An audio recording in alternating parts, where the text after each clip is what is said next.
Yeah. Yeah.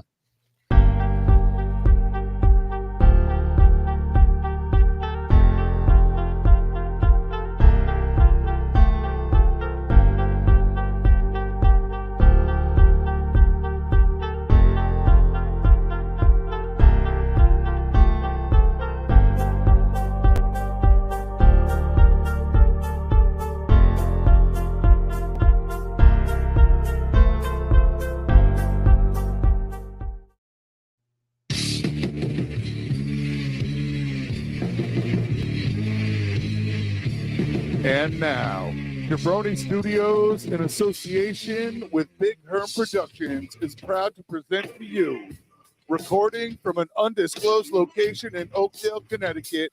It's Chris Burns. It's Chris Lynch. This is Dysfunction Junction. Ladies and gentlemen, this weekend, Hamas violently and suddenly attacked Israel, stealing children, taking Americans hostage, killing hundreds of people at a rave that were just happy Jews dancing. We're going to be talking about all of this and a bunch of other things that have to do with this topic. You're going to want to sit down for this one. This one is definitely going to get deep. Ladies and gentlemen, welcome to Dysfunction Junction. Fuck. Yeah. That is so sad. What do you mean? Fuck That was yeah. good. We didn't even talk about this. That was good shit. It is because we share a brain, so you know. It is. Get out of my head. As I said when we opened, well, first of all, we're going to be talking about the state of the world in Israel tonight, and the vicious Hamas attacks, and some of the war crimes that are happening, and what we think are some of the hot issues within this issue. But first, does anybody have a quick hit or anything they'd like to say? I took the kids to Six Flags. They had a great time. The end. I got too much to say about this subject. I appreciate you trying to lighten the mood. If we want to save it to the end, great. If there is an end, if we're on here till 4 a.m, I don't know. But I think I think the subject matter is a little too deep for us to be talking about. You know, the kids riding roller coasters, and I bought a beer mug that looks like a skull. That's nice. I don't want to take away myself. Trivialize it. Understood. Yeah, I'm only speaking for myself. I don't know how Lynch feels about it. Yeah, I don't want to trivialize. No, I feel the same way. This topic. Anything I got, I can wait. I would have to agree. This is some serious shit. That affects so many people here and abroad. You know, over in Israel. I'm just going to start right up with personal feelings. This was an unprovoked attack. Hamas is a bunch of dicks. You know, nothing can happen during Ramadan. That's a sin. But any old Jewish fucking holiday, that's okay. That's perfectly okay. That's fine. I feel that's a war crime within itself. Whether it is or not, I don't give a fuck. That's what I feel. This was not a military action. This is not an approved military anything. This was a bunch of insurgents and terrorists that paraglided in like they were SEAL Team 1 and 2 in an action flick. And started just mowing people down. I know you guys haven't seen it on mainstream media because unfortunately it is too fucking graphic. But I believe all of us watched the Ben Shapiro special or his broadcast. Yeah, Ben was supposed to have taken all the way up through today off because it was, like you mentioned, a Jewish holiday. Right. They flew him back. They flew him back. He was back before this all started. If you listen to his timeline, I like Ben Shapiro. I listen to his show a lot. I listen to a lot of different shows, but Shapiro gives you good news, but it also comes at 300 miles an hour because he's just the way he speaks is rapid. There is a reason, and we say this, and we've given him this nickname with the utmost of respect.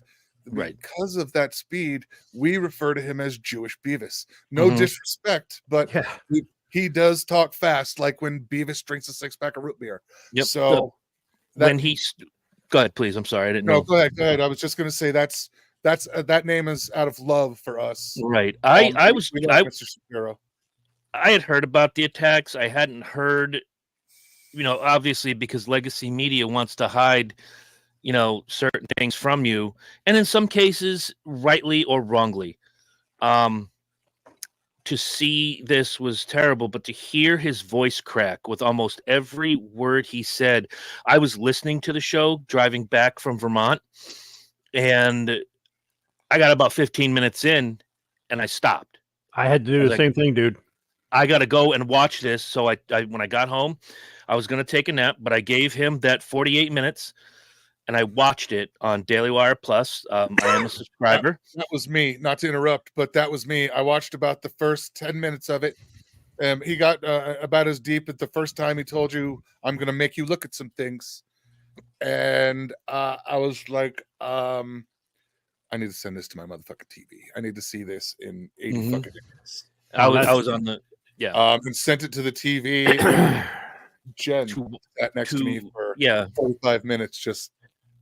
It took me back to a place where we were 22 years ago last month.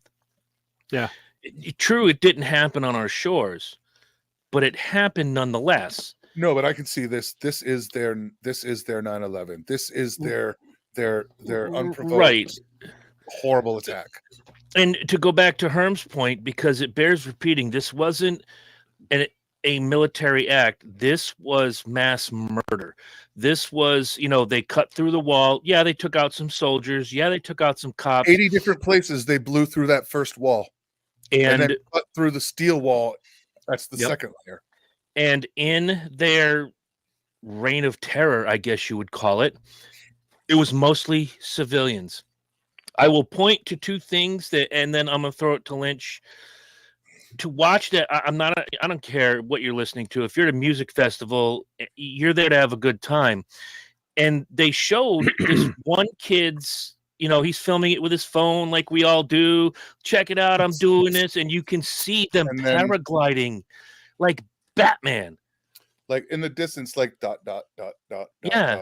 And they're all coming closer. Up there.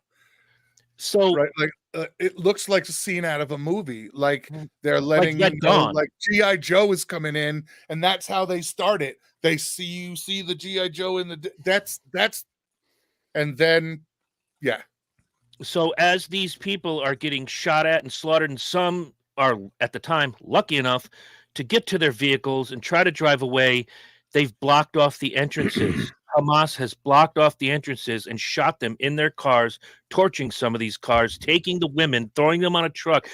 The second part that pisses me off about this whole thing is that they were indiscriminate. They killed men, women, and children. They did not care. That is a war crime. Okay. In a war, if you drop a bomb and there's some civilian casualty, did you hit your target? Yes. They went in actively. The report that came out today was they found a kibbutz and they started throwing fire in, and as the people are coming out, they're killing them. Whatever the fire as they were running out, they just started mowing them down. Next town or two over, they found one of these same kibbutzes with 40 children. And when I say children, I mean these are babies beheaded. This is not an act of war, like Herm said. This is an act of violence. Everybody can cry the blues all they want about hate speech, this, or, words of violence. No, what we saw this weekend, and continuing on till today is violence. You know, saying a man can't be a woman, that's not violence. This is violence.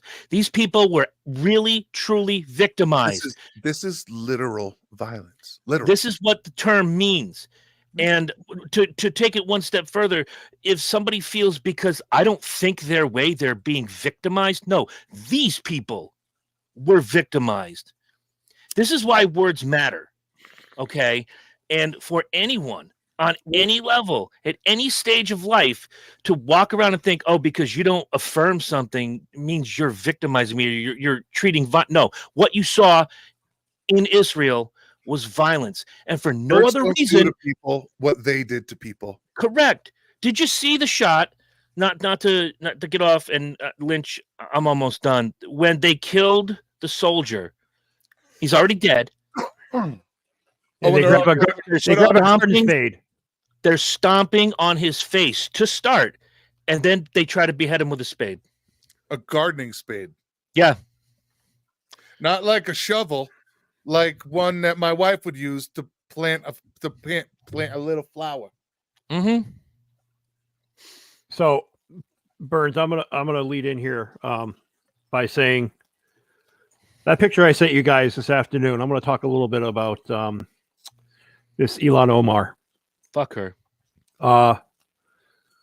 She has publicly said that if you stand with Israel, you're supporting violence and oppression. Okay, so let's backtrack here a couple 100,000 years, maybe 3,000 years to be exact. I was going to say 3,000 is about right on the money. Lynch's senior year of high school. Right. Junior. Gotcha. This is a war that's been going on since recorded history between Palestine and Israel. It's an argument over a rock. And it's literally an argument over a rock that both sides have specific religious beliefs about. And for her to say that what happened in Israel was basically what she's saying is it was deserved is utterly and ridiculously insane for any rational human being with a functional brain and an IQ above a fucking turnip. For a person to say, maybe she's on a steady diet. Maybe she's on a steady diet of crayons and fucking lead paint chips. I don't know. I don't know her very well. I don't know her very personally. I just know enough about her from her words and her actions that I am not a fan. Well, I know she's an evil bitch, but here's what I want to say in regard to Ilhan Omar. John, we'll get to your point in just a second. I'm going to be honest, John Taylor. I'm okay with World War III on this. At this point, if Ilhan Omar wants to say that, and Ilhan Omar says, well, if you stand with Israel, you know, you're promoting violence and this, and that, and the other thing. What does she have to say for the thousands? At current count, it's about 1,500 of men, women, and children, civilians who were doing nothing but living their lives. There was no action or declaration of war. There was nothing that provoked this. Yes, as you guys have pointed out quite eloquently, this has been going on since the dawn of time, 3,000 years easily since recorded history. If Ilhan Omar wants to say that, she should be booted from office immediately. Yes, there's certain things as freedom of speech, but what she said, I don't care what any of you soft-headed children of privilege want to say. What Ilhan Omar said is really hate speech. As a standing member in the House, for that congressperson to say that is complete, to me, blasphemy and completely un-American. Well, especially since Israel is one of America's greatest allies. You can have that thought in your head and maybe wrestle with it and as a personal, in your personal turmoil, but to speak those and say that this you feel as a serving American congressperson that you're going to side with terrorists. This is true terrorism. Ben Shapiro said it best. Look at this. This is what evil looks like. Well, and mainstream media should be playing that fucking video 24 hours a day, 7 days a week until everybody on the planet has seen it. But no, they're going to hide behind their censored versions and their their kid glove approach on dealing with this, with reporting of this tragedy. It's all guys standing 100 miles away from the actual war zone, standing with a microphone, being broadcast via satellite back to us, and in a relatively safe place. And you can tell how smart these people are because they're not in the active war zone area, but they're wearing a helmet. Like Candace Owens said this weekend, life's tough, but get a helmet. Mm-hmm. I wish we could cover that today, but this is too big. I want to see John's comment again, if you could. Yeah, can you throw that back up on the Chiron? Yeah, so the U.S. should take on Iran. This, and you guys will shit on me for it, but maybe I kind of made this point earlier. Now, luckily, this is America, and whoever that woman is, she's an elected official. Mm-hmm. This is America. She has the absolute right to say and believe whatever she wants to. She absolutely does. All right. She can believe whatever she wants. She can side with whoever she wants. But see, this is America. So I say more power to her. Run your mouth. See where the actual temperature is on this of your constituents and see how long you fucking last in your position. Say whatever you want, man. Anybody can get Duck Dynastied. Run your mouth, lose your job. Mm-hmm. I'm gonna address John's point here, and he brings a very valid point. Question is, what should the U.S. do? This is a religious war, and it will never end. It's not. This is not war. This is an act of terrorism. What happened? Wasn't war. It's a conflict of religious ideas. It's two ideologies that just don't get along. That don't mesh. Yeah, but this was not a religious war. I mean, in the same way that this neither was the Spanish Inquisition. No. No. But Hamas is be done in the name of a higher power, but it doesn't make it. It doesn't make it legit, and it doesn't make it. This is not a religious war, even though it's a conflict of ideologies. This was a complete act of terrorism, and it's going to become a war because of an act of terror, because of an act of terrorism. Right, and Israel at this point is literally not even giving a shit about the religious part of this. This is just an attack. This is fucked up, and we are going to end this. We are done. We've had enough.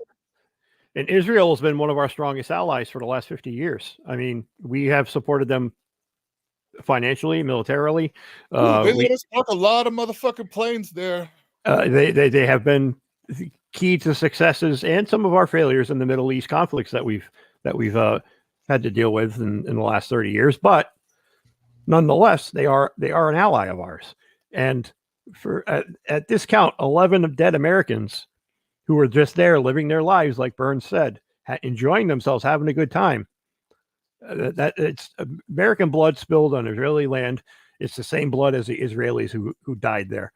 We're all in this together. Send in the F-35s. Just end it now.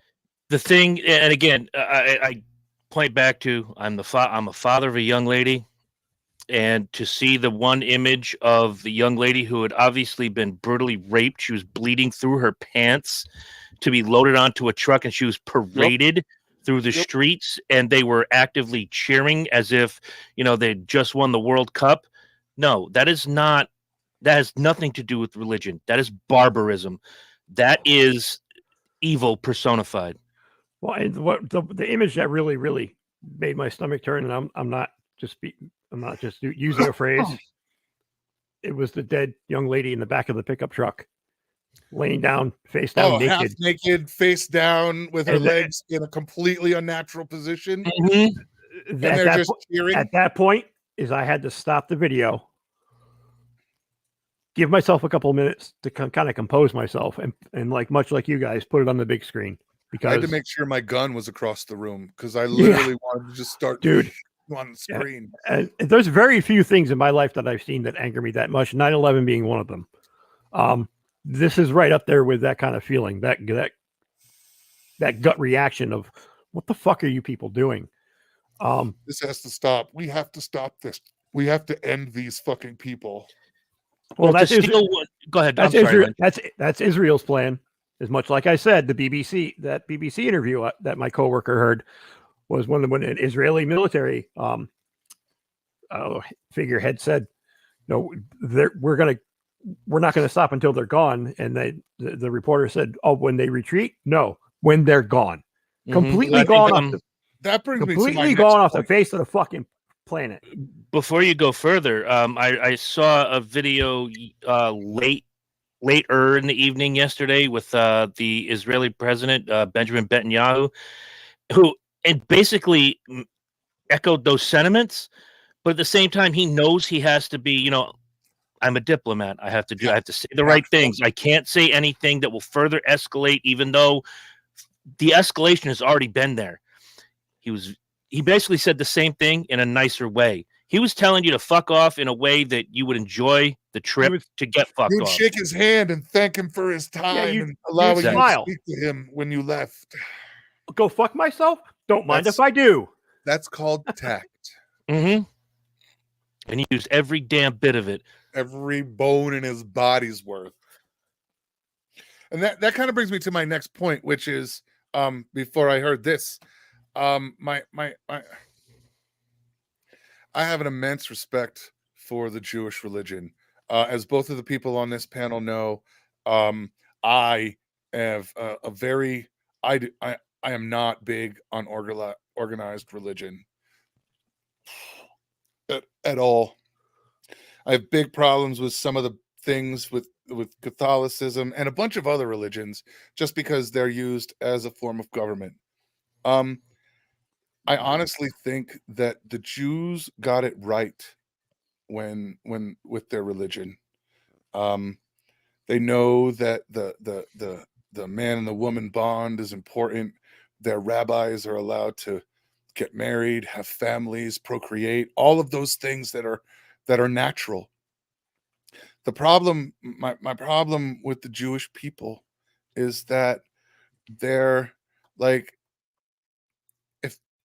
if the Jewish religion as a whole was running for president, I feel their campaign slogan has always been, "We'll put up with whatever you throw at us because we're Jewish."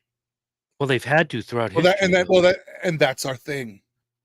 And I completely respect that, but I also had the question go through my head last night. When does it become time to just stop enduring? And if you look up the definition, literally the definition is just suffering through it. That's endure. When does enduring stop? And when does overcoming start? I would like to believe now, and I truly would, and I think Israel to believe that this is the fucking straw. I think Israel being, as they say, and whether or not you believe in religion, Israel is the Holy Land. It's it's where it all began, if you want to put it that way. And they've taken a lot, they've given a lot. Again, this war has been going on for centuries, millennia, and at no point have I ever heard, and maybe one of you can correct me, I've never heard of an Israeli act of violence that was unprovoked. It's always been an act of retaliation. Right. So Israel is never the first strike. Israel is always which Israel is always in the news, you hear, which prompted a defensive strike from Israel. Right. So what Israel does is take the advice that I give to children, and it's the best advice my grandfather ever gave me. Don't throw the first punch, throw the last punch. And in this case, I think Israel has to start loading up the gloves, Terry Funk style, putting that little thing inside there, cheat a little bit. We need they need to put a roll of quarters and some brass knuckles on. It's time. If this were simply, and I've been thinking about this all day when you gave us the Cliff Note version of where we're going with this. if this were simply a military strike where they took out the bases and whatnot, and not really care that much. Another day in the office. This is usual. This is usual. They have air raid sirens there. And people would say, "Oh, the siren's going off. Just get down, put your head down, yada yada yada yada yada." It'll be over in a little bit. Yeah, we've seen this. We've done this picture before. This was different. I'll be right back. This was vastly different. The biggest thing for me, and the two biggest things, and I'll repeat myself, was the music festival and watching the women and children just being victimized and brutalized to an extent I have never seen before in 50 years of life. Yeah.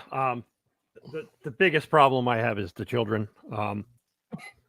The women and the children, yes. The women and children, but the children especially. I mean, we're talking from newborns to teenagers, senselessly and brutally murdered, beheaded, paraded around like trophies, antagonized by Palestinians.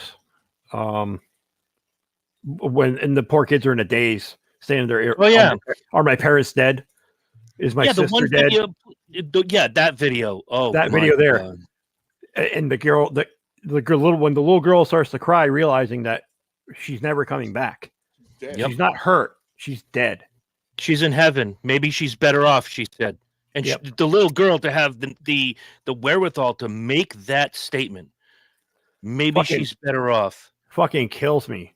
Fucking kills me to hear a kid that age, 8 years old, on her own come up with that. Well, maybe she is better off.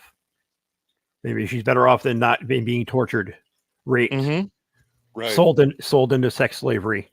Right. I mean, who knows what these brutal pieces of shit are going to do to these people who are held hostage? I would put dollars to donuts that 90% of them are already dead. The other 10%, they're just keeping as toys. Right. And here's something that's going to get me canceled. But then again, you can only cancel the willing. So fuck anybody who wants to have a problem with this. You got to watch the show to fucking cancel it, bitch. If you think, oh my God, don't make me forget what I was going to say. Huh? Thank you.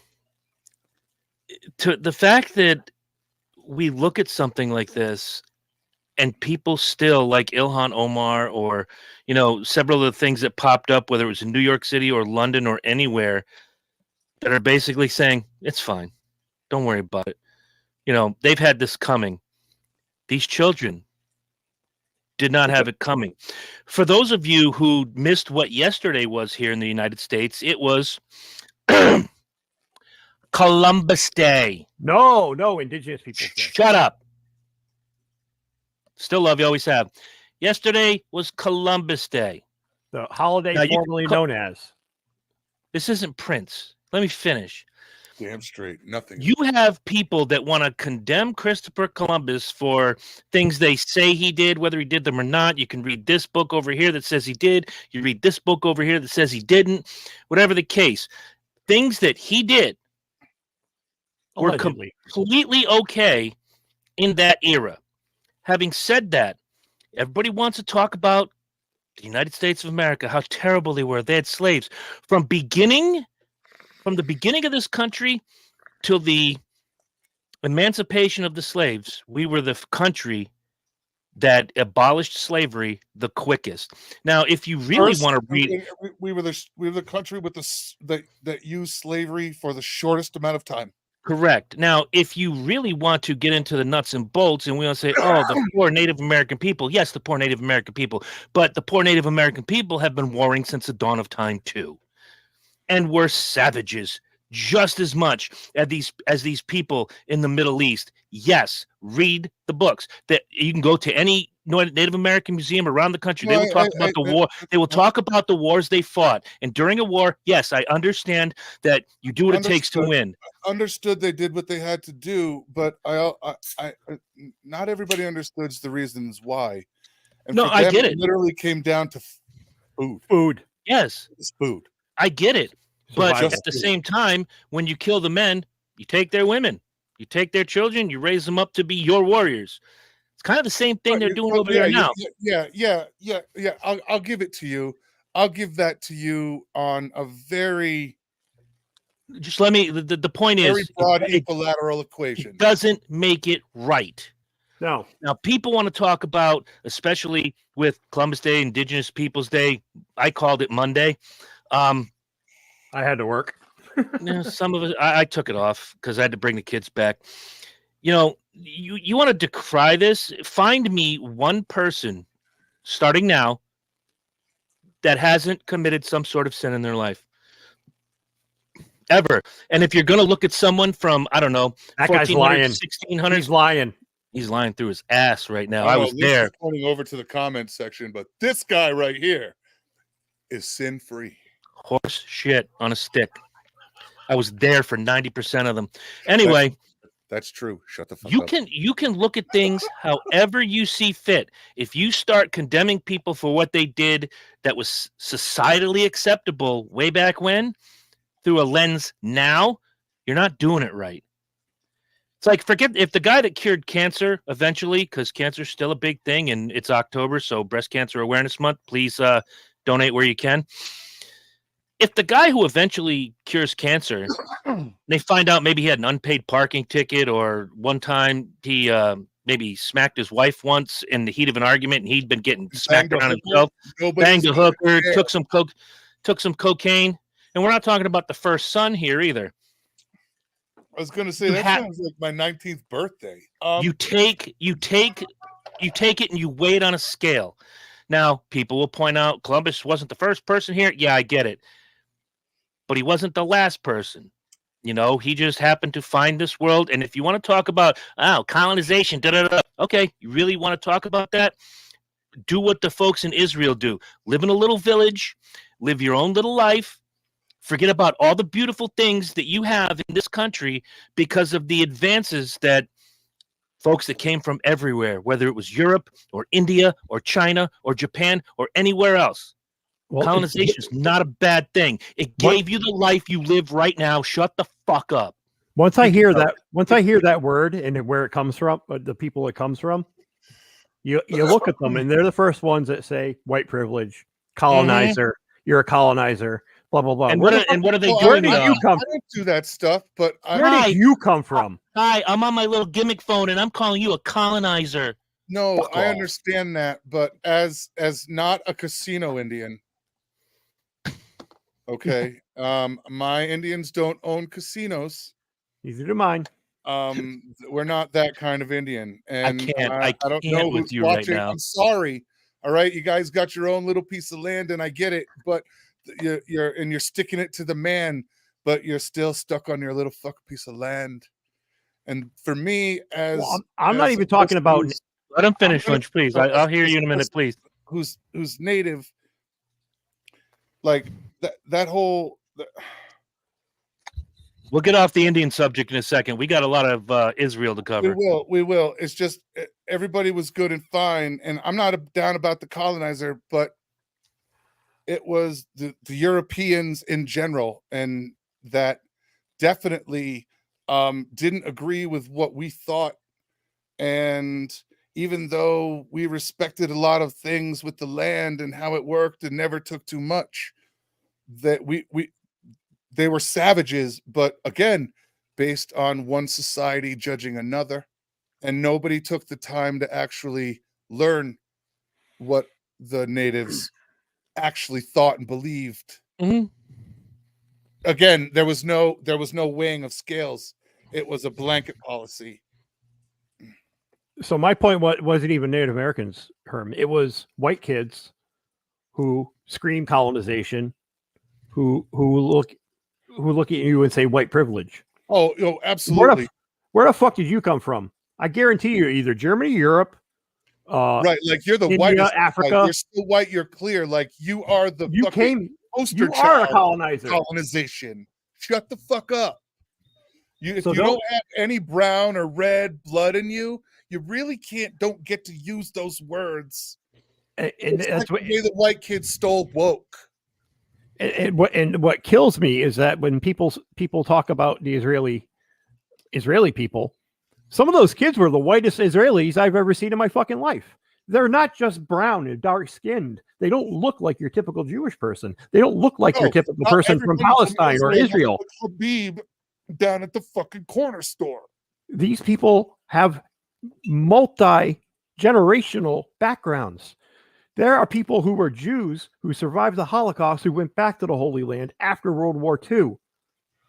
You have Germans, you have French, you have Polacks, you've got blacks. My man said Polacks. You have blacks that went, and blacks from all of those nations over there who went back to the homeland.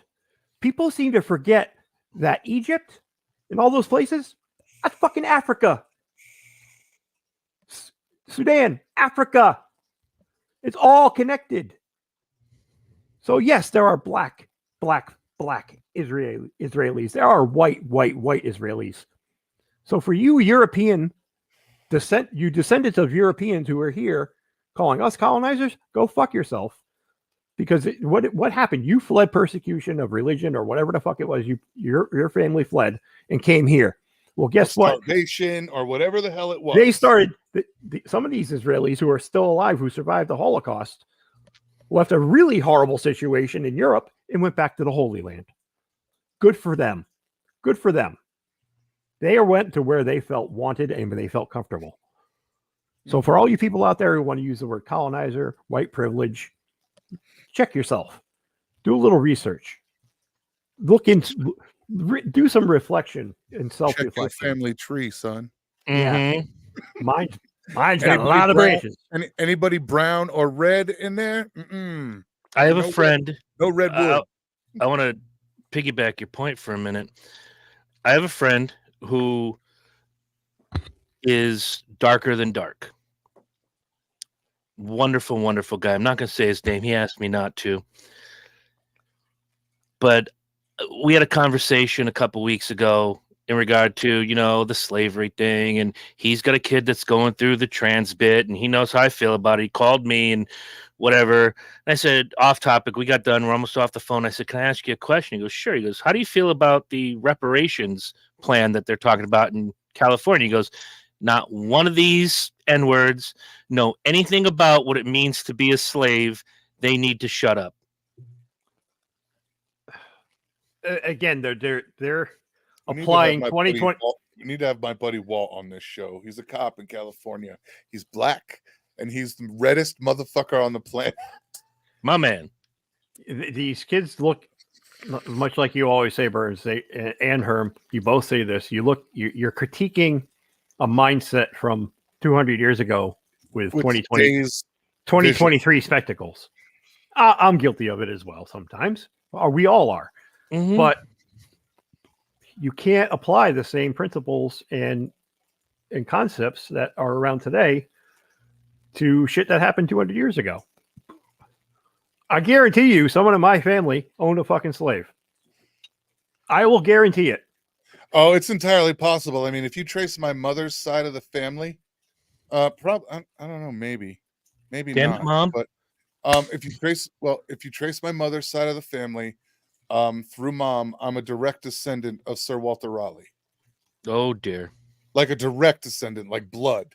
So like we're like we could be the slave owner that ever slaved. That's what we could be cousins. Like he owned the fucking, what is it? I want to hear about this. You could be cousins. We could be cousins, dude. Yeah, I go all the way back to the tea company or the East India Company and shit. Like he was one of the biggest. Sir Walter Raleigh. He's in every fucking history book on the planet. So my mom's side of the family goes back to Raleigh, and also the Catherine the Great. So my family lineage goes back a long fucking way. Yeah, and Dad's side goes really, really cool into the Mexican shit. Ladies and gentlemen, I apologize for bringing these two together about 2.5 years ago. I really am. My brother Nunzi. My brother Herm. Now, to get back, these people, these hostages, I'm not even going to call them hostages anymore because they're not holding them for ransom. They are prisoners that Hamas has taken. These people aren't going to be put up in a chalet and given good food. No, they're going to be used as slaves. They're going to be used as sex workers, or in some of the cases with the children, they will be sex trafficked. Or they will they're be just used. going to kill them for fun. They're going to use them as soldiers. They're going to use them in any way, shape, or form they can. Why? Because as of right now, this moment, they can. See, this and to go back, crimes. They're doing anything and everything to degrade and just humiliate any Israeli they have right now. Because they want the morality of the Israeli people to just plummet and be like, this has to stop. Do whatever they want, make it stop. But I don't think Israel's not swallowing that fucking pill this time. Well, no. I don't think Israel's they literally can. Israel has literally turned American. Now you done pissed us off, and there ain't much you can do to stop us until you kill us all, or you're wiped off the face of the earth. I'll take you one step further than that. They didn't just go American; they went Texas.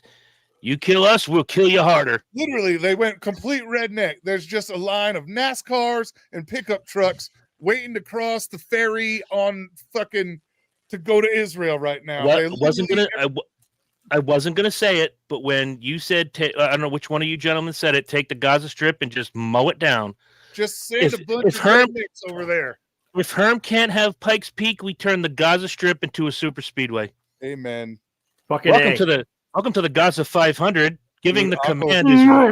I'll go pack my bags and my guns right now. And giving the command today as the Grand Marshal will be Rabbi Shmulalovich. God bless him. Yes. Yeah, putz. Yeah, this schmuck can't even get into first place. If you're watching this show, we already know you have some sort of brains in your head and you can follow a conversation and you're not just going to go all stupid on us and whatnot. And I'm saying stupid. I'm not using either side of the aisle. I'm not going to say the W word. You have brains in your head. Having said that, if you think for 1 minute that these women and children are going to be anything other than tools or casualties, you are an idiot. No, I mean, legitimately, you can't, but statistically, they're already dead. They're either dead or they're being sold. Yeah, enslaved to some degree. So look, it doesn't end well for anybody they've taken.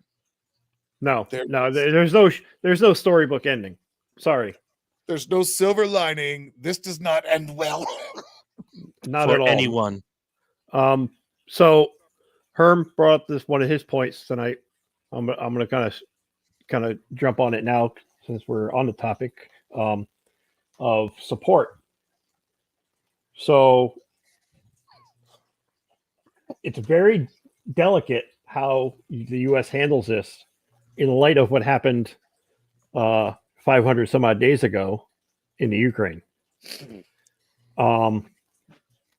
We have funded them.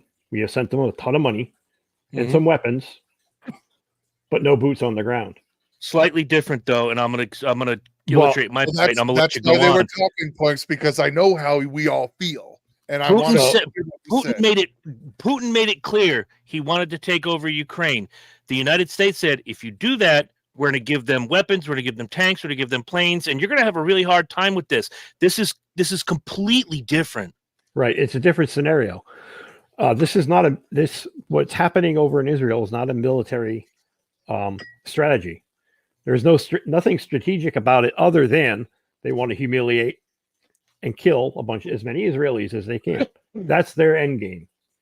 Look, I know bombard them with fucking kidnappings and just random acts of violence until they break the will of the Israelis. Well, that will is going to stand strong because Netanyahu pretty much said, "Get bent. I'm not backing down.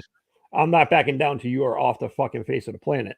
I'm not a huge fan of Barack Obama, but Barack Obama was the last guy who I said that about. He will tell you to go fuck yourself, and you will thank him for it. Right, and Netanyahu is the same way. You'll go tell everybody you know that Barack Obama told you to go fuck yourself, and I enjoyed it. It's Yeah. Be right. proud of it and go away smiling. Fucking Christ, man. So True. if we do give actual ground support to Israel in this, it can also cast a negative light to the U.S. because again, it's not a military attack. Can I throw something at you real quick? However, American blood was shed. Mm-hmm. So Right, you technically did fuck us first. Where did you wait? Where are we wavering here? What's this? Where are the Americans going to land on this? Well, if we trust the idiot running the country or the morons like Ilhan Omar, we're going to sit quiet. Now, the reason I say that is because in case anybody missed it, and judging by the mainstream media, not that us three, give half a fuck about the mainstream media.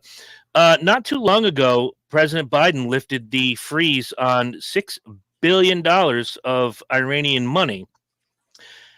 With the caveat, you cannot use this for anything other than humanitarian services. And the Iranian president went on television and said, that's our money. We're going to do what we want with it. Yeah, he basically laughed in our face. So then there's an asshole on TV whose name escapes me because he's just not smart enough for me to give him any credit. Says, oh, no, they didn't use any of that money we released. Oh, we keep tabs with that account, through the IRS and different, worldwide agencies. Okay, they didn't use that money. But do you think they only had $6 in their pocket before this? It's a widely known fact that Iran has funded Hamas for years. Oh yeah. About 60. I think the statistic I read was 60%, or maybe less than 60% of Hamas is Iranian or of Iranian descent. I mean, whether they are or not, they're still funding. There's a reason they're funding. Well, it's because there's a very specific reason they're funding. Mm-hmm. Oil. Yep, they're looking at it from a strategy of income. Now, I think Herm said it in the open, where if anyone does anything to any one of these Muslim countries, and let me preface this by saying I know many Muslim people. They're some of the nicest people I've ever met. We are not talking about you. We are talking about the extremists. And right. extremists. Much like every Republican. Just like every Republican or every Democrat isn't crazy. Every Republican I know isn't a MAGA hat wearing crackhead. And every Democrat I know isn't drooling applesauce down their bib like the idiot in chief. Not every Muslim is a terrorist. Now, having said that, Ramadan is their most holy day. Now, if somebody had perpetrated something like this on Ramadan, they would have been beheaded. Or it'd be on every news outlet ever in the history of ever. There would be apologies. We're sorry. All kinds of shit. Because where was this on the Jewish holiday? And I don't know what Jewish holiday it was. I just know that when there's a major Jewish holiday, our man Ben Shapiro goes over to Israel and does his Holy Land thing. This isn't one of the major calendar ones. It would be on a calendar that does both sets. You know what I mean? But I have a feeling Lynch is going to the Google machine because I want to know. It was a religious holiday, and it doesn't matter. It's a religious holiday. The hypocrisy in this is just, I mean, again, I'm talking about it like Hamas actually thinks clearly and wants to do nice things and wants to have, good relations with people. Once again, people do some really horrible shit in the name of, and have done and will continue to do horrible shit in the name of whatever higher power they claim. Correct. Right. So October 6th through October 8th of 2023 was Simchat Torah. Okay. Simchat Torah. Oh, okay. What's the holiday for? Like I know Yom Kippur is atonement. And that's also the Jewish New Year, isn't it? No, Rosh Hashanah is the Jewish New Year, I believe. Okay. So this could be wrong, but I believe this holiday is known by two names: Shemini Eseret or Simchat Torah.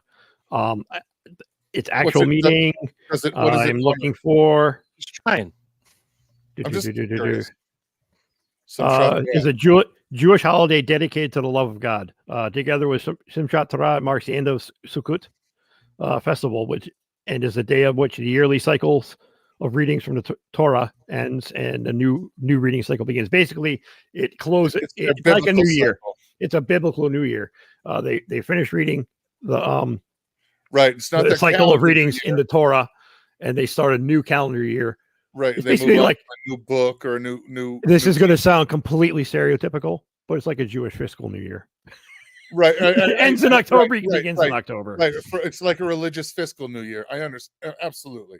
Yeah. And it's from layman's terms. In no way are we trying to downplay a Jewish holiday. No, absolutely not. But just so you understand, like the fiscal year has its own set of dates to run, and your calendar year, it's meteorological fall versus calendar fall and solar fall.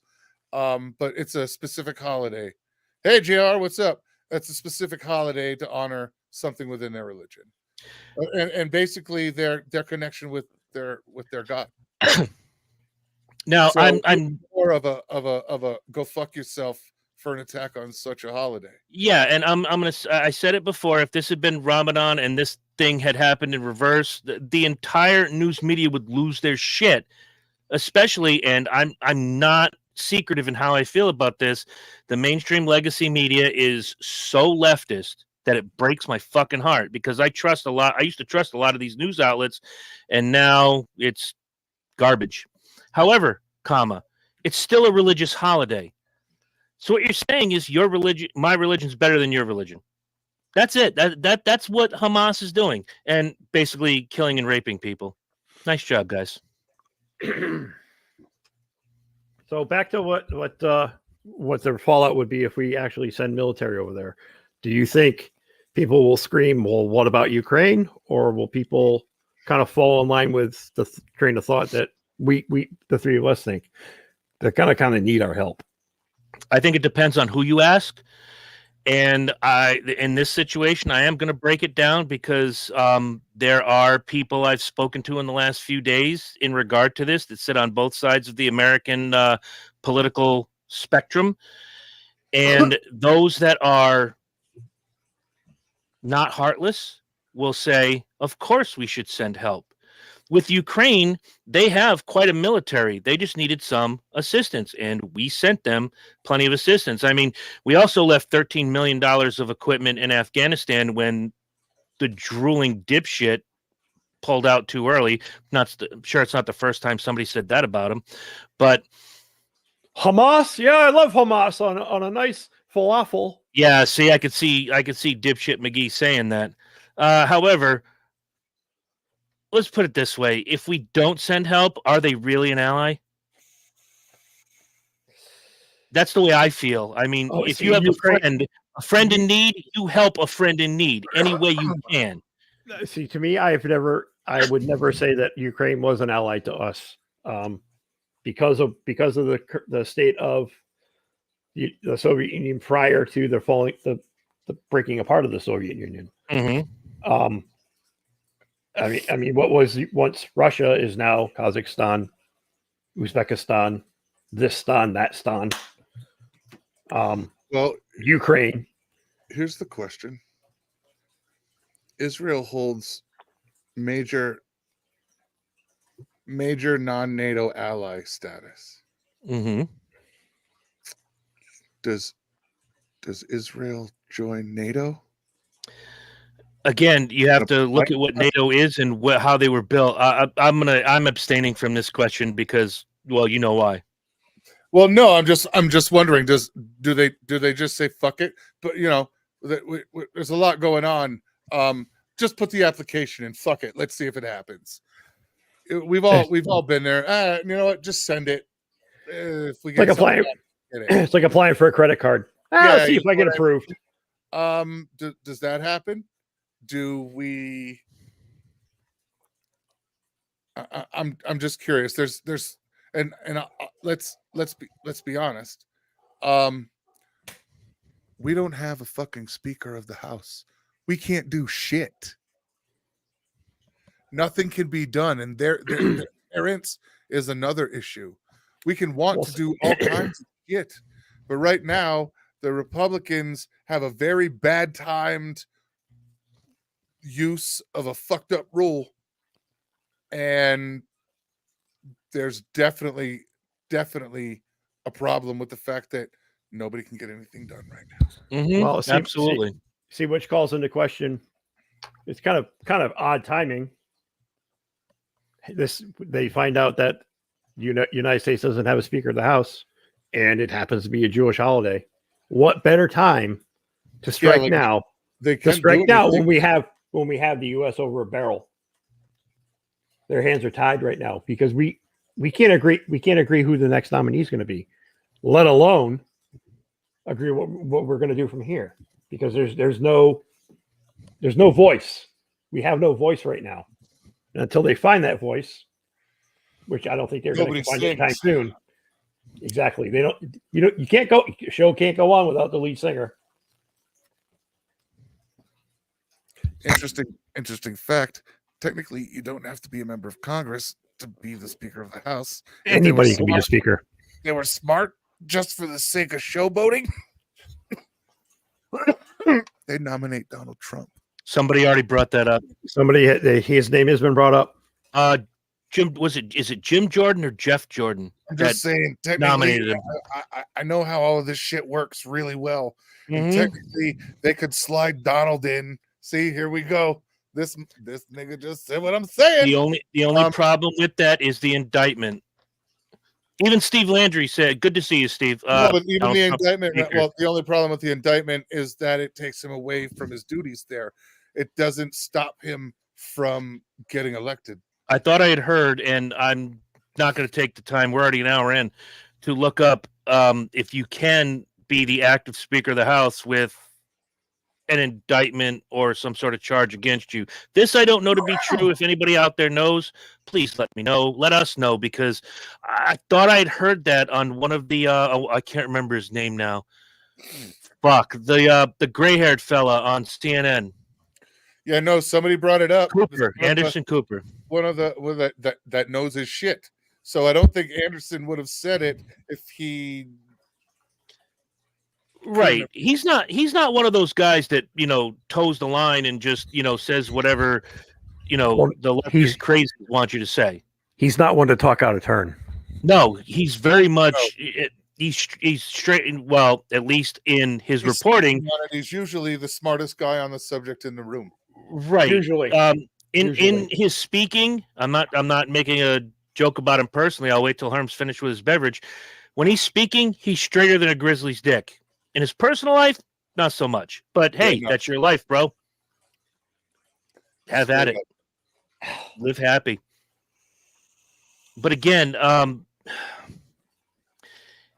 if we, the United States of America, who through administration after administration, as far as I can think back to the 80s, when a lot of the major conflicts were going on with this. Hello, Leon. How are you? We've always heard Israel is one of our strongest allies. If we don't send help, how much do we actually believe that Israel was a strong ally? Go back to the two world wars. When the First World War, we sent our help. The Second World War, we held back a little bit until they came to our shores. Then we're like, all right, bitch, we're coming for you. And 4 years later, it was over. So we have to show our support. If I were the president, firecrackers over to Japan. Yeah, right. If I'm the president, and look, I've said one good thing about Joe Biden in all these years. If he gets off his duff and calls the meeting and gets everybody involved, and we get a Speaker of the House, it has to happen sooner than later to get this done. Get it done. Yeah, because we can't move any money until somebody brings it up, and that's correct. 1,000% correct. And they can't bring it up and put it through because without a speaker, there's no session. I wish we could have gotten Professor Donato on the line tonight. I didn't think to reach out to him. That sucks. But what else do you got on your list of talking points that is going to piss everybody off? Let's see. The rational sacrifice. Define rational sacrifice, if you will, Okay, just for clarity, because I don't want to. I don't want to so sound everybody dumb. knows the rational sacrifice. Hamas uses civilian buildings like. Oh, that's an act of war. Well, we all know that. We all know that, but They they're hide not. under hospitals. They're not a member of NATO. They don't subscribe to what we consider act of war. They don't believe what we believe. You know what I mean? There it is. But because of the way it works, they put their headquarters in the basements of hospitals, schools, anything that when Israel tries to say, you know what, we found out where their major headquarters is. There's 12 of them assholes there right now. Send a missile. They can't because it's going to destroy 1,000 people in a hospital. It's not collateral damage like the house next door getting blown up and you lose 13 people. No, You're talking about 1,000 plus in a hospital. It's an entire hospital, staff and patients. The problem is that they use this as a tool of fear. And the world that I come from, 97% of our population surviving with a 3% loss, and the complete eradication from the planet of this terrorist group it's in war. It's what we call a good outcome.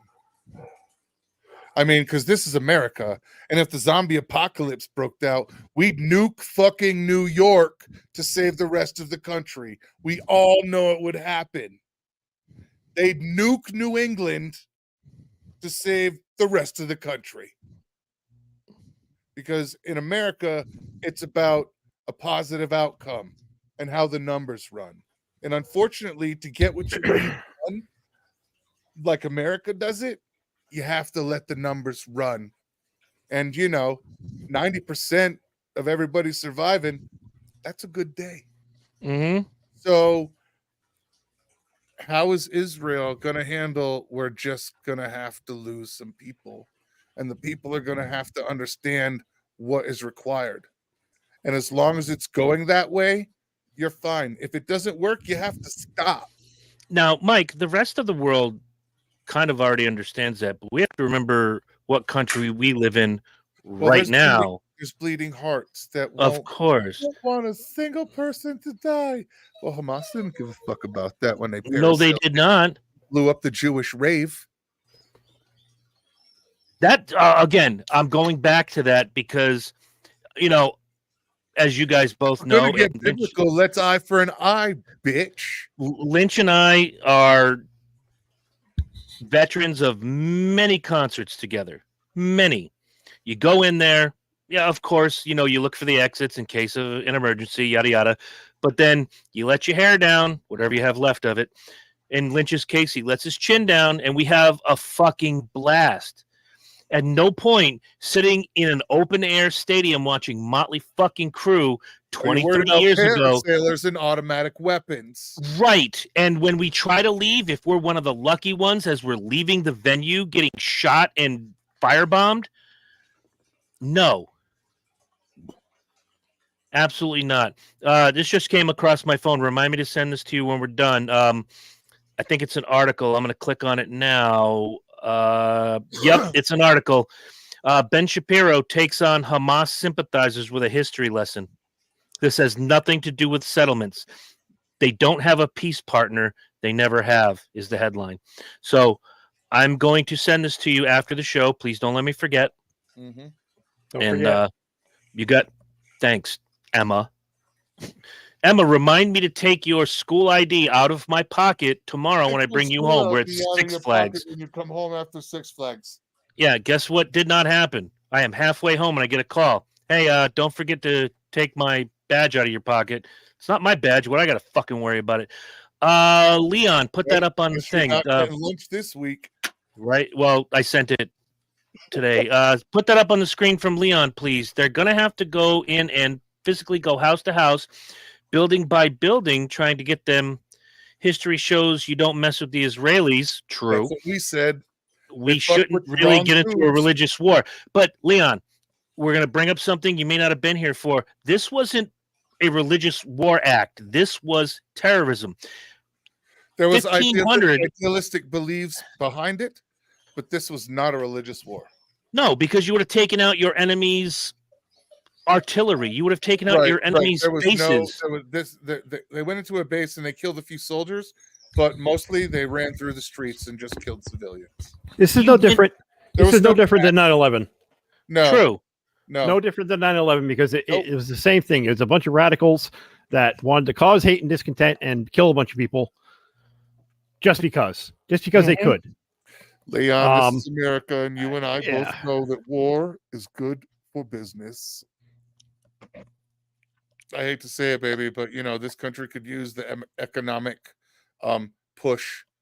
That wait, are you saying Bidenomics doesn't work? Yeah. Okay, good. At least somebody other than me understands that. Yeah, I mean, and I'm lucky to be in a position that's good enough that Biden's economics don't really affect me. But yeah, there's a lot of people that are getting fucked. Mm-hmm. I ain't scared. But to go back to my point, if I'd have been sitting at that open air show, no matter what I've gone to see, I just saw Ghost in an open air arena, and to see paragliders coming at me, oh, that's weird. Until they hit the ground, you're like, oh, that sucks. I didn't pay all my money for this, motherfucker. Heard. See, Leon agrees. War is good for the economy. That's it. Leon's a soldier. He knows. Amen. Amen. This wasn't, again, and I know we keep harping on the point, this wasn't an act of this ongoing religious war. This was terrorism. Yeah, this was not a military division. This was not organized. And it was well organized by the other side. This was not a military organized invasion. This was a terrorist group that decided to terrorize an entire city. I'm completely befuddled at the fact that however many years ago it was that the Palestinians, whatever country houses Hamas, had an open election and elected them or whoever leads Hamas as the leader of that country. Much like in Afghanistan, once the United States pulled out, and the Taliban, they're not going to do anything. We've sat with them, we've talked to them. Okay, that's like saying the 4-year-old's not going to go into the cookie jar. Are you silly? Or I talked to my son. He's not going to bully your child anymore. And what happens the next fucking day? Bam. Well, that's the thing. I think Israel's had a fuck enough. So we go in, we help them out. Israel, you figured after 3,000 years they would. Well, it's what I'm saying, but I think Israel's had enough, and it's time to just police the fucking strip the way they need to police the strip. Mossad does not fuck around. No, they do not. You wipe out your enemy and you drop a heavy Mossad presence in the strip, and I'm pretty sure you'll be all right. There's nothing really up. There's not really. There's no major airport there. It's just people. Yep. I mean, and not for nothing, but Israel has provided water and electricity to the Gaza Strip. Electricity to the Gaza Strip for what, the last 20 years? Mm-hmm. For free. They don't. They could have just shut the fucking place down. That's all right. You'll all die. Yep. Done. You know what got shut off today? The water and electricity. Did they shut it off today? They did. Because it's been 20 years. They've just been letting everybody live there. It's about fucking time. Yep. Turn And off the AOCs of the world, how dare you?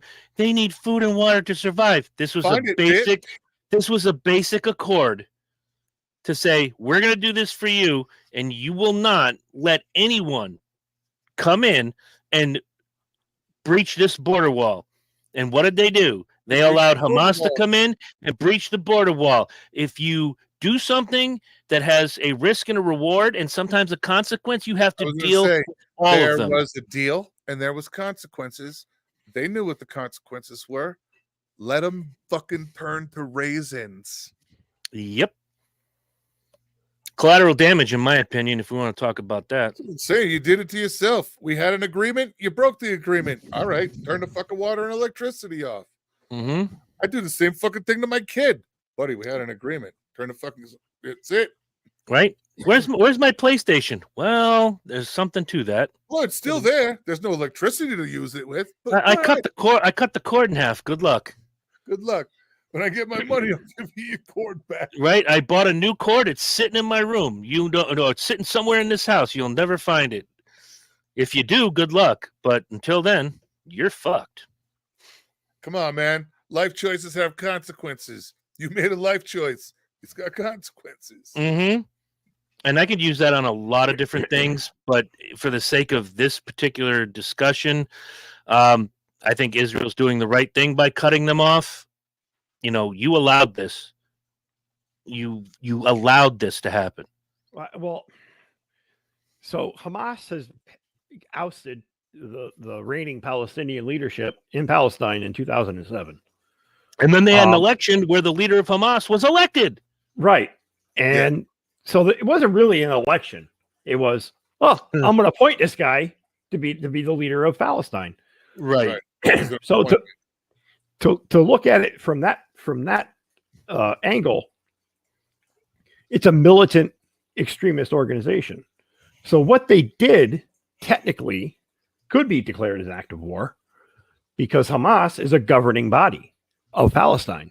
It's not just a religion. It's not just a sect. It is an actual governing body. It is the governing body, the same way that the Taliban is the governing body in Afghanistan and stuff like that. Same thing. And the other part that's who's in control of the district. Let me read this real quick. And this is this is part of that article. Israel unilaterally pulled out of the Gaza Strip in an attempt to create some sort of security arrangement, presumably to protect the Jews at the northern tip of the Gaza Strip. Right. And allow the Palestinians some sort of chance at an elected government. They promptly elected Hamas, a State Department designated terror group, in an election that was fully legitimate, as was attested to by former U.S. President Jimmy Carter. The attempt to tie this to the settlement is insane because, again, there are no settlements inside the Gaza Strip. The areas that were attacked in Israel have been a part of the state of Israel since 1948. This isn't the post-1967 settlement into the West Bank, into the so-called Judea or Samaria. The agreement is very distinct as to where the lines are drawn and who has what and who will stay out of what. Well, it's like the 49th parallel in Korea. Literally, Israel said, look, we'll stop killing all of your fucking people because you're assholes and killing everybody. Then if you just let these people alone and do your thing over there. Well, it's like the 49th parallel in Korea or whatever. What is 38? Whatever. 38. You can't cross this line. That's why there's a guard shack on either side of that line in North Korea and South Korea. So that's the agreement because the Korean War was never really settled. They just kind of put it on pause. And it's been that agreement.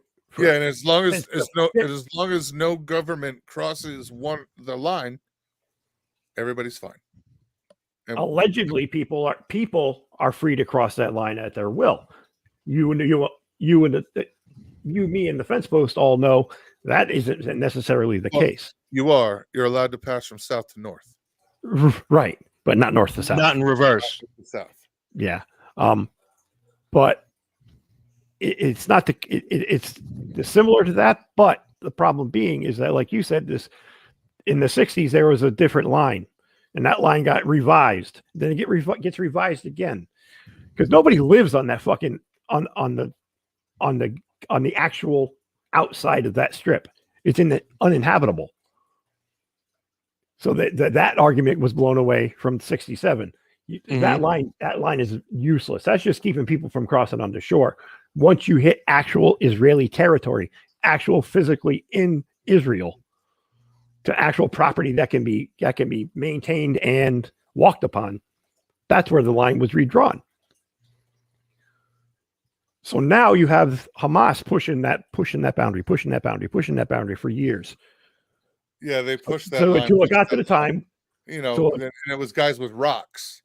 Till it got to the time of today, what happened this weekend was that line is completely gone. That line is a dot to them. They don't give a fuck about that line. Right. They don't give a shit about that agreement. There is no agreement. The agreement, they wiped their ass with that agreement. They took a shit on it and lit it on fire.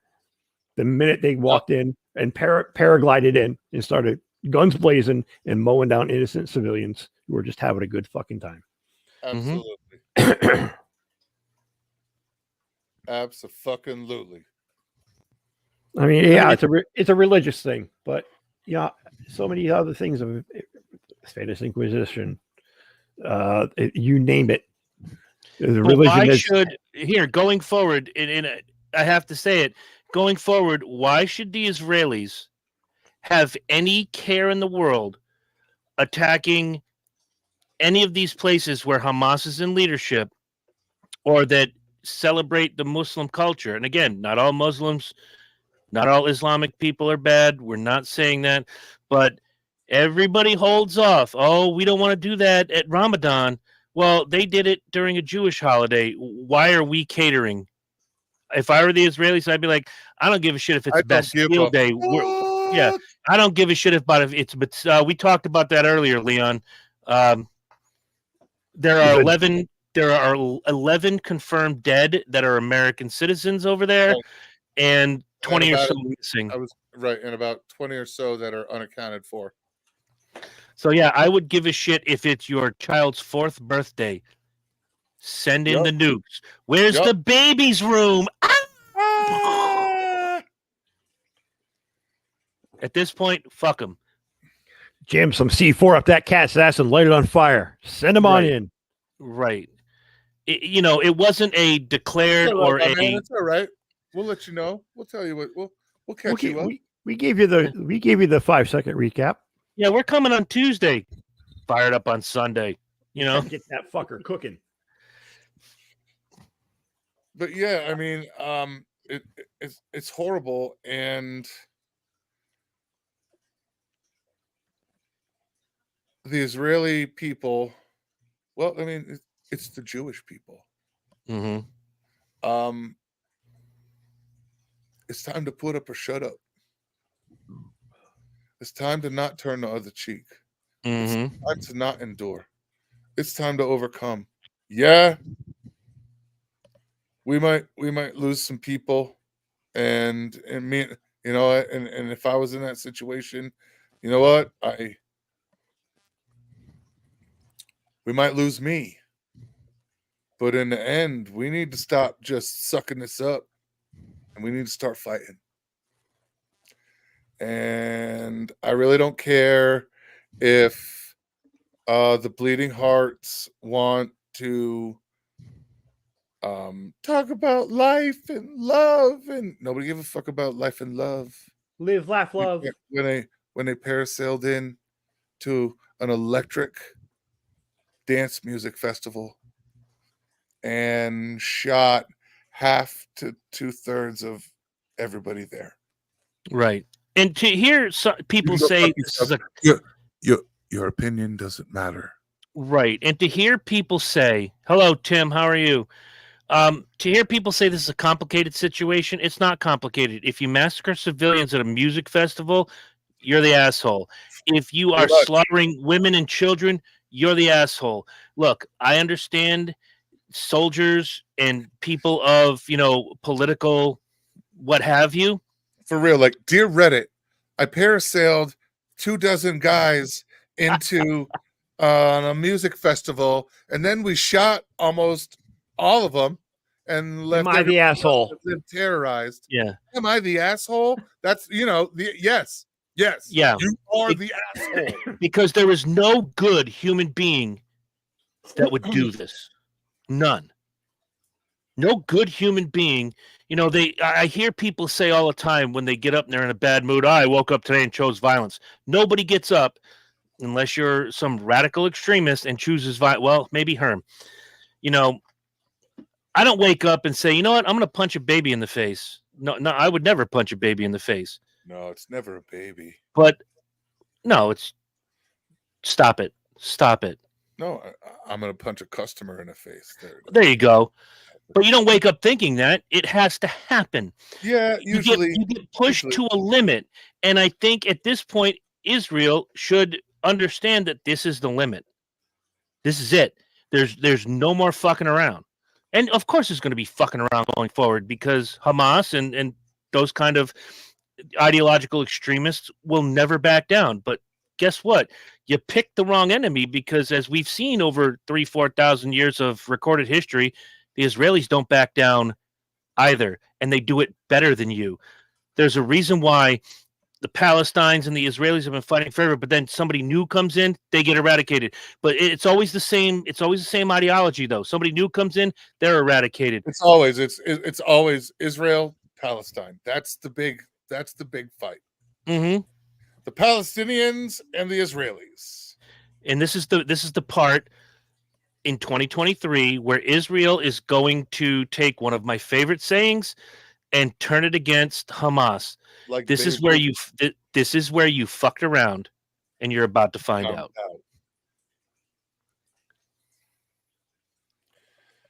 Yeah, I mean, they've definitely crossed the line, and we need to just eradicate the line. There's no need for a line no more. You guys don't get to decide if you're going to cross it. We're just going to remove you. Absolutely. Yeah. There's no reasoning. There's no talking. There's no point in even trying to come up with a game plan to settle this because there is no way of settling this other than to wipe them off the face of the planet. It's sad to say. And there will be collateral damage if they're going to do it right. I never thought those words would come out of my mouth up until about 5 seconds ago. And for those people who are the bleeding hearts, I agree with you to a certain extent. Yeah, there should be no loss of life here. But you know what? There's going to have to be. This is time for eye for an eye. It's time to put up or shut up. Because I'm using all cliches, but they fucked around and they're going to find out. It's just inevitable. One of the reasons why this is not going to stop. This is not going to stop by talking. This is not going to stop by peaceful accords. Right. And one of the reasons why I know why a lot of the countries in the world are laughing at us right now is because we have people that can't figure out what bathrooms to use or what clothes to wear or what they identify as today. And we're supposed to, we were the world's leader. Okay. We were the strong. We didn't throw the first punch. We threw the last punch. Yeah, but we're the woke joke now. The United States is the woke joke to the rest of the world. I promised myself I wouldn't use the W word today. Well, I'm going to because it is true. Because that's and there are other countries that are going through the same thing. England is going through that right now. Sure. And before me say anything, I got to finish the point. But Lynch was making a really good point. I'm sorry to do the Wednesday night thing, but no, it's good. It's good. Go ahead. Go ahead, brother. I wasn't speaking. It's not about being woke. It's just about being viewed through the lens that America is a bunch of fucking bleeding heart liberals who are so woke we can't get out of our own way. And the rest of the world sees us that way. There are other countries that are having the same problem. It's happening in England. It's happening in Australia. It's happening in France. It's happening all over the world. Yeah, basically in all the Western countries. We have the largest population of people that actually believe that ideology, Mm-hmm. and we're one of No. the most. We are more powerful than these other countries, And because we of hold that, more value than these other countries. right, and because of that, you have idiots like Ilhan Omar or AOC or Rashida Tlaib who come out and say, well, while we mourn the loss of death, we respect the right of the Palestinians. And get the fuck out of here. This was not a military operation. This was mass slaughter. This is the worst loss of not just life. We've gone over this in different scenarios, but this is the largest loss of Jewish life since the Holocaust. And We are Tim, no I longer was Go just ahead. going to say, Tim, that's a perfect point. We are no longer the superpower we were See, 30 to 40 years ago. I have to agree with We have statement. sat on our I hands for so disagree. many years. I'm gonna break that statement down into the two sentences that it is. And on the first part, I think maybe we still are a superpower. We're not the superpower. The second part of your statement, Tim, is 1000% correct. We have become a complacent nation. I We have don't a think we nation. have. I do. We have a nation where you can't discipline your kids in a certain way. We have a nation where if I say to someone, hey, dude, and you identify as female, I'm what do they call it? I'm perpetrating a microaggression. When words not victimize complacency. you, that is garbage. That's not We have, complacency. That's not complacency. even still, we It's think just we lazy. well, okay, on the No, complacency it's not side, we lazy. think It's not we think lazy. okay, let me go back to the complacency thing. We think we can walk into Afghanistan and win a war against terror that took 20 years. It wasn't successful. We pulled out, and what happened? The guys we were trying to put out went into power. That's complacency. We thought we could walk in, do the job, and get out. We thought we were Rambo. And what it turned out to be, we weren't Rambo, we were Paulie. Stephen Landry has a perfect point too. Everything is all connected. Russia invades Ukraine. Hamas attacks Israel. Both being supported by Iran, and China is just sitting back laughing at us all. Absolutely the truth. I think you guys are confusing these liberal soft people for complacency.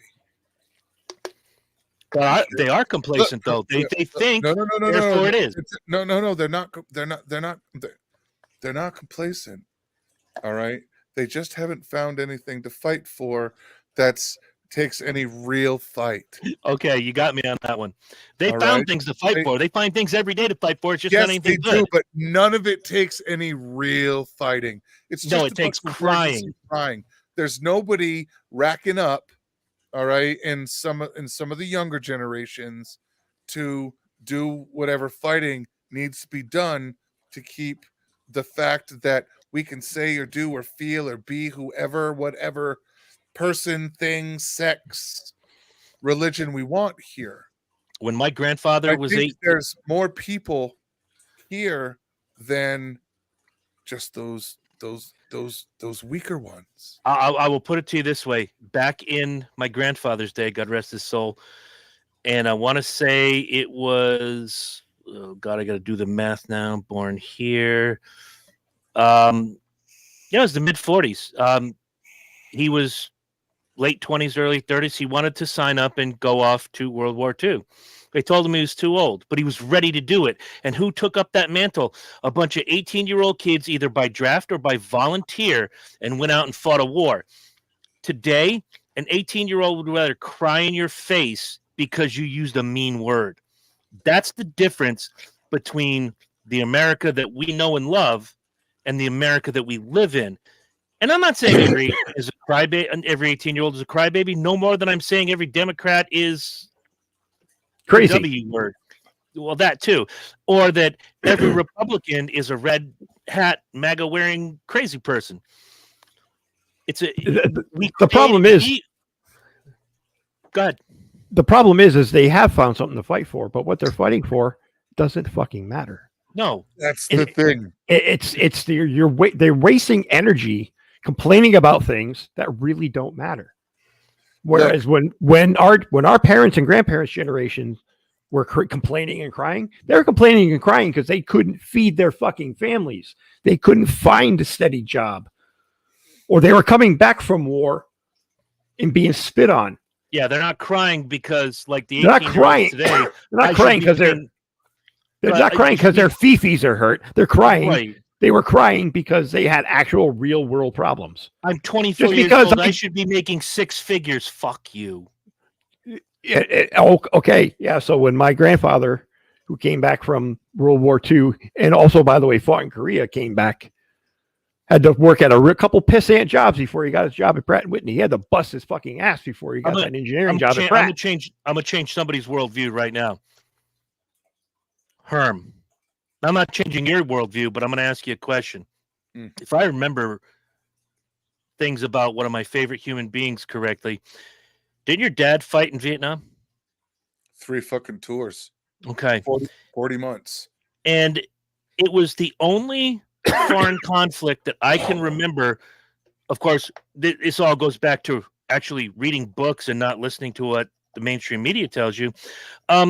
How were he and his buddies received when they came back home, when they voluntarily or by draft strapped on their boots and went to fight for what was good and right? My father and his platoon got spit on in the airport when they came home. They got shit on. By whom? They got spit on.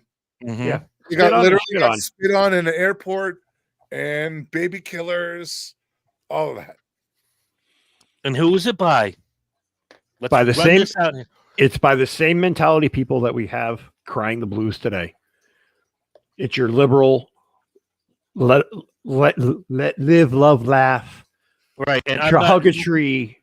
Right. And you're hitting my point exactly. And Tim in the comments, you're hitting my point exactly. Because I look at liberalism, and I like some of what liberalism says. Live your life. You do you. What liberalism now is, do it my way. My apologies, and I said this to your dad while he was here, when he told stories about that. It breaks my heart. But liberalism is just hand-holding and people needing hugs, and it's crap at its core. Now, I'm not saying for a long time. Yeah, and I know it bothered him for a long time. Like he just did what he thought he was doing for his country. It was one of the reasons that made him drink. Dealing with that, he just did what he thought was right. And I can speak to Herm's pain right now, because my dad wasn't right when he came back from Vietnam. Granted, he only did one tour, and there was some shit behind the reason why he didn't stay for another. But guys he worked with who did 3 or 4 tours of Vietnam, twins, just get to Nasiaka. Was so fucking deep in Cambodia, he technically couldn't even talk about it with me. Well, that's leading it. It's how far he was in Cambodia still hasn't been cleared. That speaks to my point. There were twins, Rocky and Joe Nasiaka. They were in Vietnam together. Joe was a little tiny guy. Guess where he went? Underground. He went to places the big guys couldn't go. Yep. And when he finally did start talking about it, the stories he would tell would make me cry. Yep. And how he told me he was treated when he came home. The shit that my father got into with SEAL Team 1 and 2, working in set and egress, were the fucking stories just holy shit. Crazy, dude. It's crazy to think. And then they come home from serving your country just to be shit on. Yep. For doing a job. So the way I'm going to finish this is simple. When I look at those brave men and women who have come before us, Herm's dad, your dad, Terry in the comments, Terry's dad, Leon in the comments, Leon's dad, friends of mine that went over in Desert Storm and other conflicts further on. They are fighting the good fight, whether you think so or not. Now, there have been talk over the last couple of days of how Israel, are you ready for this? Israel, a country of Jewish faith, are Nazis. Now, if you out there, I'm gonna let Lynch say it because I promised I wasn't gonna say the W word tonight. How fucking woke can you be? Yo, Okay, for real, You're dude. fucking hypocrites. Like, do you now guys, I'm gonna cast a shadow, and then I'm gonna share something with you guys that Mort may or may not shock you. Mort is rolling the fuck over right now. You're damn right he is. What the fuck? Do you if know you how look- pissed he would be right now? If you look back over recent history and then go back into any book about World War II, and I've read several because Herm's known this for years. I'm a World War II buff. There are certain things in history that I've grasped onto, and I will read every book about it. World War II is one. The Kennedy assassination is another. Yep. So you when and I you are hear, we're all history buffs bad. so when you hear someone like Hillary Clinton say we need to take these Republicans and re-educate them. Oh, sounds like Hitler. Thank you. And when you hear, hey, somebody said something I don't like, let's cancel them. Who did that? Socialism. Right. The National Socialist Party. So when I hear some liberal jackass say that Trump was literally Hitler, or that the Republicans are Hitler, or this is Hitler, maybe you should all pick up a book and find out what the National Socialist Party was all about, and stop creating this bubble. Well, Sweden and Switzerland have been socialist countries forever. Yeah, well, how did it work in Venezuela? How did it work in Germany? How did it work in Argentina? How about you look at the whole picture rather than I'm going to pick these two and that's my hill to die on. Fuck off. Well, again, I say this a lot, and I'll say it again. People who use the word fascist don't know what it means. No, the people who scream at the loudest are in fact the fascists. Because correct. if you don't agree with my woke ideology and how I think, you're thereby canceled. I love the fact believe that believe every woman. Believe every woman until you get a case like recently where the text messages came out that she was trying to bilk this baseball player out of his $51 million. But yeah, believe every woman. I'm saying believe women. I believe in that. I know people that have been hurt and abused. You guys need to stay on after the show. I will, but I'm going to pee first. What I'm going to say is about to shock at least one of you. Today, after reading comment after comment after comment after comment, whether it was on the Twitters or the X, I can't say the X, it doesn't sound right, on the Facebook and on the Instagram, from some of these supposed smart, good night, wonderful, good night, Steve, when you're going to miss the big announcement, though. This is not a knock on everyone on the left side of the aisle. I know great Democrats. I know some wonderful people that, especially those that I worked with over the last 20, 30 years when I was a card-carrying Democrat. Today, I registered myself as Republican because I believe that this country needs to be stronger. I believe this country needs to go back to having some values rather than have it be the Wild West of sexual bullshit and kinder, softer, hold my fucking hand bullshit. Well, here's the whole problem with that, Chris. And I'm not picking on you. Don't take what I'm going to say as picking on you. It's too fucking late. It's too late for this country. Maybe it is. We are so deep into this woke indoctrination of believe me or I cancel you. Believe me or do it my way or no way at all. Can I do say it my way without people attacking me? Maybe. We need another country solidifying event. We do. We need something to happen. We need it right now. And I'm not. You're not advocating for terrorism. I'm not advocating for any terrorism, but we need something to happen in this country. If 9/11 happened right now, you would see a unification disregarding party lines, with almost 98 to 99% of the public. And that's the problem. Right now, everything is so divisive. We need something so catastrophic. It unifies all of us into hating the same enemy. Well, remember how great it was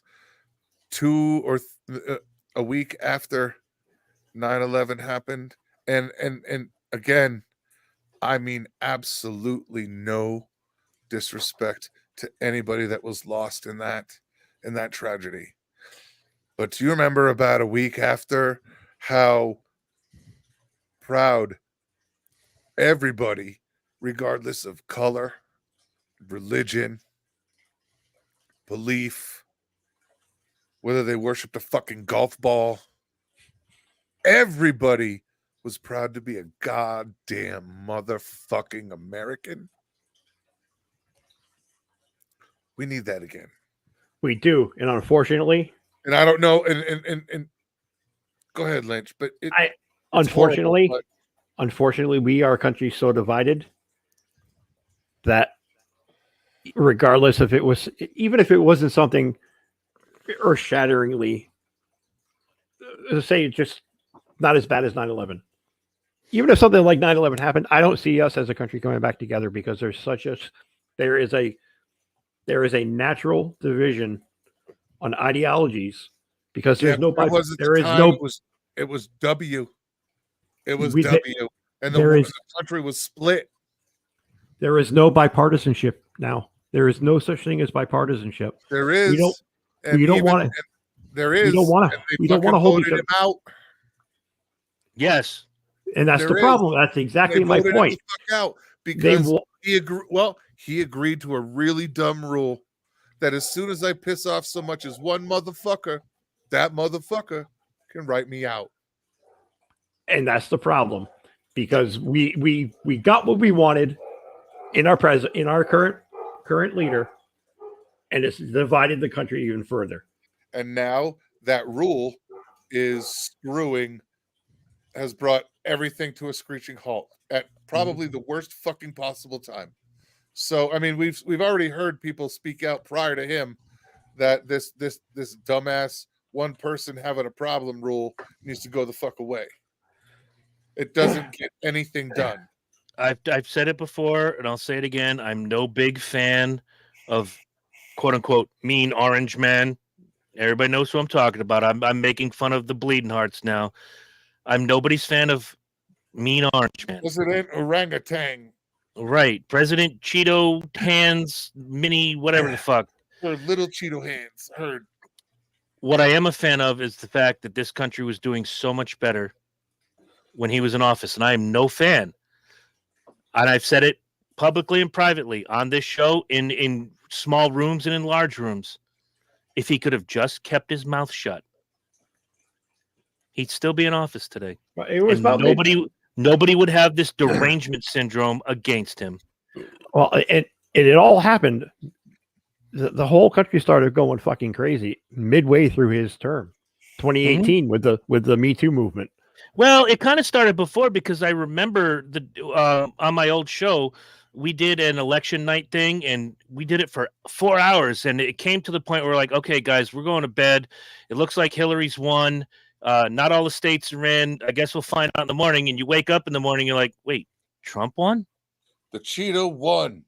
And I remember a few certain people that some of them are still friends, some of them aren't, because I said, why don't you wait and see? And because it sounded like I was his defender, which I wasn't. I'm still not. I was called a fascist and whatever. Fuck you. I still get up in the morning. But I heard, oh my God, Trump's coming after women's rights. No, he's not. Oh my God, Trump. None of that happened. The world didn't split. We weren't swallowed into the abyss. We're all not living in hell. In fact, financially, and this is the one way I look at it, one of the two ways I look at it where things were better. Financially, we were way better off, the best we've been since Bill Clinton's administration. Yeah. Second, no major foreign conflict during those 4 years. I made a lot of money. I'm not gonna lie. We were riding high, bro. It was nice. In the food industry, I made money. Mm-hmm. I gotta be, and again, I'm just lucky right now to be in a position um, to weather through Bidenomics. You know what I mean? If whatever, you know, if eggs go up to $10 a dozen, okay. And For it's me, the one thing. What you're but- saying. What you're saying is the one thing I say to people all the time. Has anything been built? Is anything back? And what the hell is better? You I just don't know. understand. No, actually, I do. It's you that don't understand. Yeah, I'm just it's the economics aren't great, but I am kind of proofed right now. So there's a lot of people that aren't doing so great. We got to figure some shit out, but it's I don't know. I don't know. We'll wait and see what happens with this race. One thing I want to say before I dip out, and I'm not dipping out. I mean, before we dip out on you guys, is again, an act of terrorism should not be applauded. An act of terrorism should not be looked upon as, well, they had it coming. And because, like Herman Lynch both pointed out, nobody except the most wildest extremists thought that the United States had it coming on September 11th, 2001. Nobody thought that, you know, things like this when it happened in Afghanistan in the 80s or in Poland or anywhere else. I don't think that the whole European bloc deserved it when Hitler decided, I'm going to rise up and we're just going to take over the entire territory, and invaded countries that ostensibly, and again, you can go back and read, they had treaties where you won't cross these lines and we won't cross your lines. And we've learned 60 years later that really their whole reason was not just but land, but because most of the factions of those countries were Jewish. Mm-hmm. And who wanted to obliterate the Jews? The Nazis. So remember that when guys like us, whether you're centrist, Republican, moderate Democrat, whatever, only an idiot and only someone so inhumane would want the eradication of the Jewish population. An act of terrorism should always be met with, bring that up again, I didn't get to read it. An act of terrorism should always be met with an equal amount of retribution. I disagree. No, a greater amount of retribution. Thank you. My last word on this is my last word on this, and Herm opened the show. Herm's going to close it, and we'll hear from Lynch. If you support an act of terrorism like this, you are the problem, and you and your family should feel that pain, much like the families that had to feel the pain of this atrocity that happened over the weekend. My name is Chris Burns, and I will fight you on my opinion. And closing for me tonight, I pray, and I'm not a praying man, but I pray for the families in Israel and around the world that have people in Israel, that if you have somebody who's missing, I wish you the best outcome possible. Amen. I am deeply saddened by the death and dismemberment and total disrespect for the Jews in Israel and around the world. Not just Jews, bro. And I don't mean to cut you off. Human fucking beings. I'm saying Jewish because they're only guilty of being Jewish. Understood. In the Palestine's eyes, that's their crime. That's their crime. They're guilty of being Jewish. And I give my heartfelt blessings and condolences and sympathies to anybody who is dealing with any in any way, shape, or form with this act of terror. I wish Hamas off the planet. I think we need to do what they need to do, what needs to be done swiftly and without prejudice. And if we happen to be fighting alongside them, so be it. I hope we are. I hope it's done with as little collateral damage as possible. again, I do stand with some of the bleeding hearts so that extra life should not be lost. But we have to face reality. And I live in the real world on the planet. It may happen. So just swallow that and think about that when you call me a fascist or disconnected from what you believe. I believe every human has a right to life. Every human, whether you're Jewish, Polish, Indian, whatever God you serve. What kind of Indian? Like Dothead Indian? Dothead Indian or okay. Whether you have a casino or you sell lottery tickets, it really doesn't matter. Thank you. So I'm kicking it to Herm. We're gonna say good night. Go for it, Herm. All right. I'm not a praying man either, so I'm just gonna say it this way: Israel, I support you. I think the United States as a whole supports you. I think you need to do what you need to do and get that shit done. Get her done. And if you need me to pack my guns and come over, send me an email at junctiondysfunction@gmail.com and I'll be on a motherfucking plane. Because we are real Americans. We fight for the right of every man. Except Hamas, who can suck it. Not just this man or that man. Quick programming note. Next week we have guests. Be there.